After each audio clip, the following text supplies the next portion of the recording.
আসসালামু আলাইকুম। প্রিয় দর্শকবৃন্দরা কেমন আছেন? আমি আজকে জুম্মাবাদ। আমি জুম্মা নামাজের পর এবং আসর নামাজ, এখন আসরের নামাজ হয়েছে, আসর নামাজ পড়ে আসছি কবরস্থানের দিকে এবং কবরস্থানে দেখতে আসছি কেন আমাদের শেষ ঠিকানা এই কবরস্থানই, এখানে আমাদের যেতে হবে।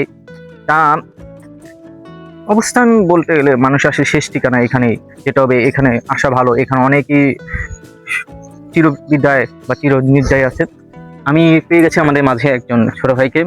তিনি কবরস্থান থেকে আসছিল, মানে সম্ভবত কবরটা জিয়ারত করে আসছিল। আমি তার কাছে আমি কিছু প্রশ্ন করতে চাই, জাস্ট জানার জন্য। কখনো মানুষকে ঠেকানোর জন্য প্রশ্ন করা ভালো না। আমি একটা প্রশ্ন জানি না বা আমি জানি, তাকে জানাতে চাই একটা ছোটখাটো প্রশ্নের মাধ্যমে।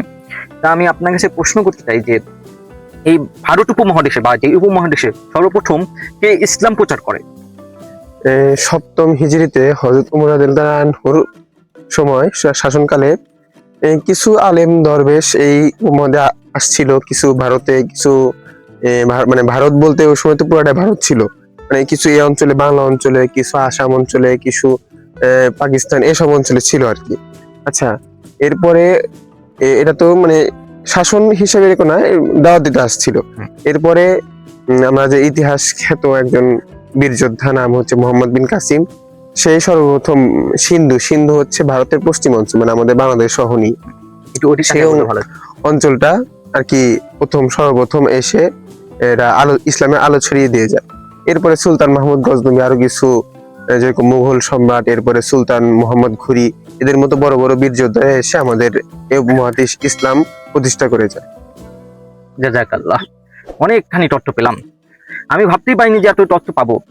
যাক, আমি এবার সেকেন্ড কোশ্চেন চলে যাই, মানে দ্বিতীয় কোশ্চেন চলে যাই যে এই ব্রিটিশ, মানে 1947 সালে বা যে সালের দিকে হোক, ব্রিটিশ আন্দোলন হয়েছিল। এই আন্দোলনে অনেকেই যোগদান করেছিল, কিন্তু এখানে প্রথম কে মুসলিম মানে আমল আলেম বা কোনো মৌলানা কে, মানে সর্বপ্রথম কে মানে যোগদান করেছিল এবং একটা উৎসাহ দিয়েছিল এবং আন্দোলন করেছিল?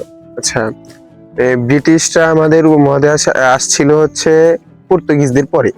পর্তুগিজরা 1498 সালের 94 সালে হচ্ছে মনে করেন একজন নাবিক ছিল ভাস্কো ডা গামা, সে সর্বপ্রথম এই উপমহাদেশে আসে। আচ্ছা, এরপরে সম্রাট শাহজাহান তাদের বিতাড়িত করে দেয়। এরপরে আমরা ইতিহাস গিয়ে দেখতে পারি যে 1600 সালে 217 জন ব্যবসায়ী যৌথ উদ্যোগে একটি বণিক সংঘ গঠন করা হয়, যার নাম দেওয়া হয় ব্রিটিশ ইস্ট ইন্ডিয়া কোম্পানি।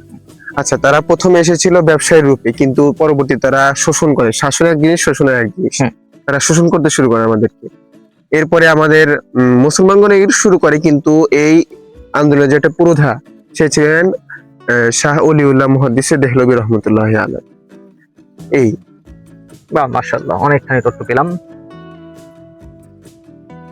এখন এবার একটু ইসলামিক বাইরে এবং স্বাধীনতা নিয়েই একটা প্রশ্ন করতে চাই। খুব সুন্দর প্রশ্ন, জানি না এটা কিরকম হবে।